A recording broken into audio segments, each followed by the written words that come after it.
Sit with me a while. The lamp is low. The lessons of the day are over. I have asked the household to leave me alone for an hour, and what we have between us is that hour. Most of what has come to you in my name has come through other people's mouths. Translators, paraphrasers, kind men with smoother cadences than mine and a firmer view of what I should have meant. I am not ungrateful. They brought me to you. But a man who has been brought to you through other people's mouths is at best half a man. Tonight I would like to speak in my own. This is what is on the table here between us. A small lamp, a page of a long poem that another man's hand wrote down for me, line by line, while I walked through this city composing it aloud. A small bowl that someone who loves me set out before I came to the room, and a length of cut reed. Look at it for a moment with me. At the base, you can see the cut. It is a clean cut. The reed was severed from the reed bed. It does not grow there anymore. It is here, in a house in Konya, in a year I would not have predicted, and the reed bed it was cut from is somewhere I do not remember well anymore. The first line of the long poem is about exactly that. Listen to the reed, it begins. Listen to how it complains. It is telling the story of separations. Everyone who has ever been cut from something they loved already knows this poem. They only do not know that they know. I begin in a city I can no longer show you. It is gone in the way cities go. Balch, in my childhood, a place of teachers and water and the smell of mulberry. I learned the Quran in the proper way on my father's lap. I learned separately in the small books my father's colleagues thought slightly suspect, that what we read was meant to be loved as well as obeyed. My father was called the Sultan of the Learned. He was a kind man at home. That is, in my experience, an unusual combination, and I have been grateful for it for 60 years. I was a boy of about 10 when a wind came out of the east that no city could keep out. We left. The family on the road, year after year. Samarkand, Baghdad, the pilgrim camps at Mecca, Damascus, and at last we stopped in a place called Konya, in the Sultanate of Rum. We were strangers there with strong credentials. My father preached. I sat at his feet. I learned the law. When he was buried, I took the chair he had held. By the time I was a working man, I had a wife. I had 2 sons. I gave the Friday sermons. I wrote answers to the legal questions the city brought me. I taught children to read. The best of speech, I would tell them, is what is short and to the purpose. I had, in my own assessment then, settled. I had not, of course, settled. I had only stopped moving. There is a difference, and my body had not yet told me about it. On the table where I wrote my judgments, even then, I had a length of cut reed I had picked up somewhere on the road. I did not know in those years why I had kept it. Now, the man at the marketplace. I was already not young. I was not looking for him. I had taken an inventory of my life and decided it was finished.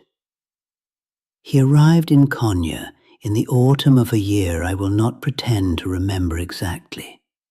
Older than me, plainer than me, in a wandering dervish's plain dress, and visibly less impressed by me than anyone had been in some time. He stopped my mule in the street, in front of my students. He asked me, gently in public, a respectable jurist with his books under his arm, who is greater, the prophet or the saint who said, "Glory be to me, how great is my majesty"? The orthodox answer is the prophet. I gave it. Because the prophet's thirst for God was infinite, while the saint was satisfied with one drop. The man swayed where he stood. He did not say the next thing for some moments. He had got the answer he had walked across half the world to hear. I had no idea what had happened to me. I gave him no further answer that day. I have been answering him ever since. His name was Shams. 3 years. I closed the books. I closed the lessons.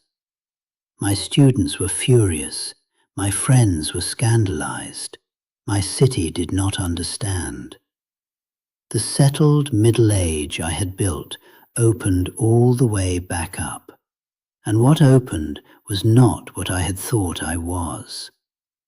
He was not my teacher in the formal sense. He was not my friend in any sense the chronicles know how to describe. I have not, in the years since, found a word for what he was. The word in Persian closest to it is not in any dictionary I would recommend. And then he was gone. I will not tell you my heart's grief, for it would weary you. I will shorten this tale, for mine is a long grief. I will tell you a thing I did not tell my students at the time. For 6 months after he was gone, I would not see anyone. My elder son came in, one disciple. I let no one else, and I would take hold of a pillar in the house, and I would set myself turning around it. I will confess now that this was not far removed from a kind of madness. The doctrine the city has since made of the dance came later. At first, it was only a thing I did because sitting was unbearable. When the words reach this place, the pen breaks. What came after? That was the long poem. I composed it aloud, walking through Konya, through the markets, the gardens, the streets at evening, and a man named Hussam al-Din walked behind me with a pen. The first 18 couplets, the chronicles say, came out of the lining of my turban. I do not remember it exactly. He wrote rapidly. He chanted each line back to me to be sure he had it. We worked through whole nights until the morning, for years. 25,000 couplets in the end. A second companion was given to me in those years too, a goldsmith named Salah al-Din, who could not read but who could see what I meant.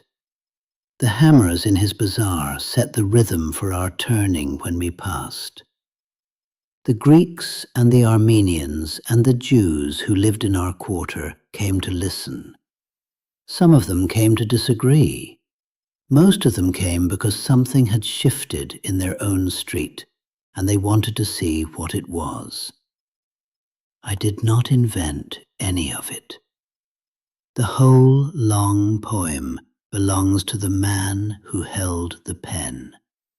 He accepted it from me, and the rest of it, the cut, the road, the friend, the turning, I learn from a man whose name I cannot say plainly enough, and from a length of reed I did not invent.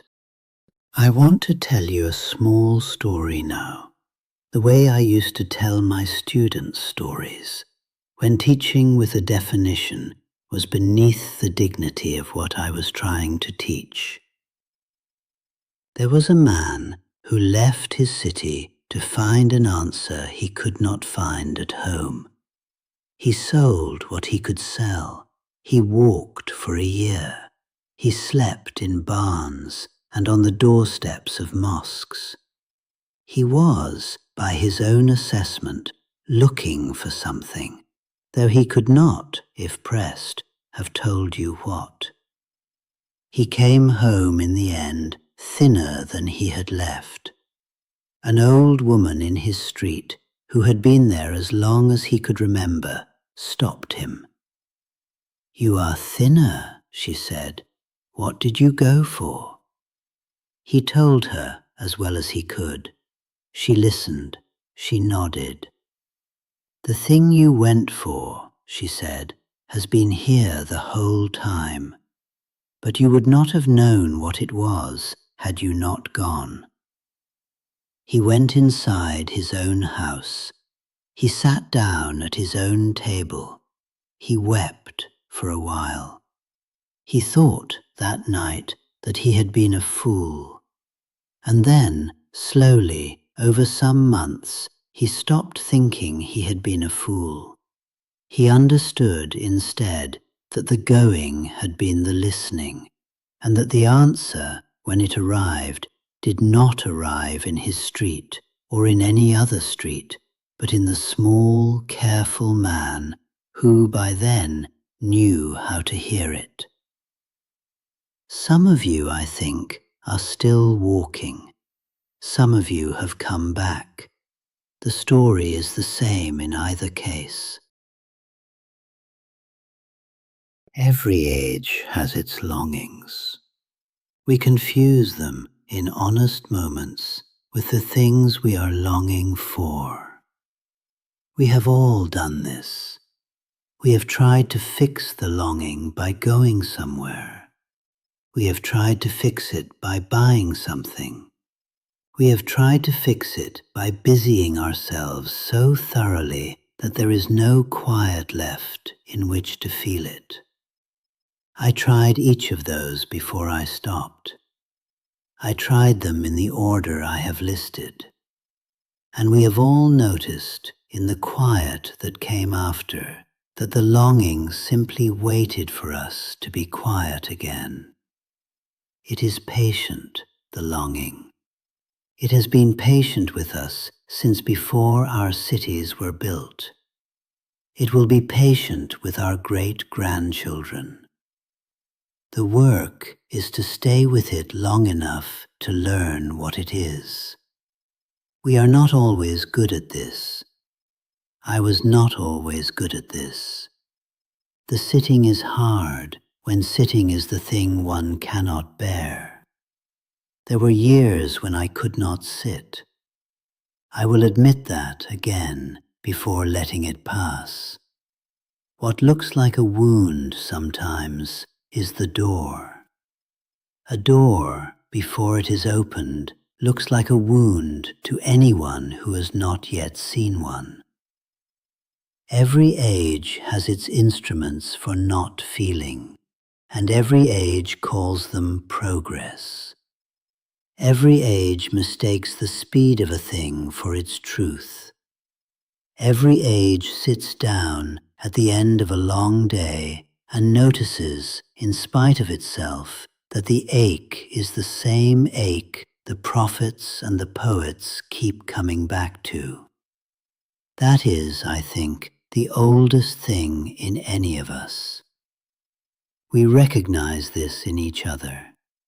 We recognize the small, careful person who has stayed with their longing long enough to learn its name. We trust them. We are right to. I had been looking all those years in the wrong direction. I had been looking out, when what I was looking for had been waiting the whole time just in. The cut and the song are the same instrument. The reed remembers the reed bed because that is what reeds do. A small thing now before I let you go. It is this evening, and I am at this low table, and the lamp is low. In the next room, my wife, Kera Hatun, is teaching, the way she does, 2 women who came up from the Greek quarter at dusk. I can hear her voice without the words. It is one of the sounds I have loved most in my life. The boys are at their lessons. Sultan Walad is at a poem he is composing of his own, which I will pretend, when he asks, not to find better than mine. Alauddin is at a problem in the law I set him this morning, and is preparing, by the look of him through the doorway, to argue with me about it at supper. I will let him argue.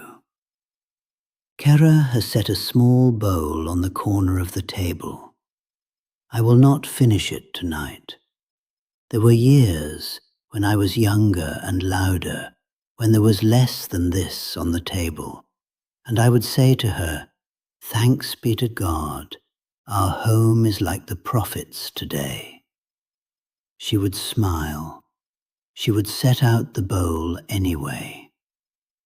I can hear from this seat the call to prayer from one street, and the Greek service from another, and the goldsmiths still hammering on a Friday because they have not yet been told to stop.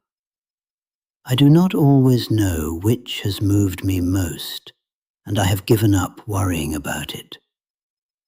The cut reed is on the table. I have not played it tonight.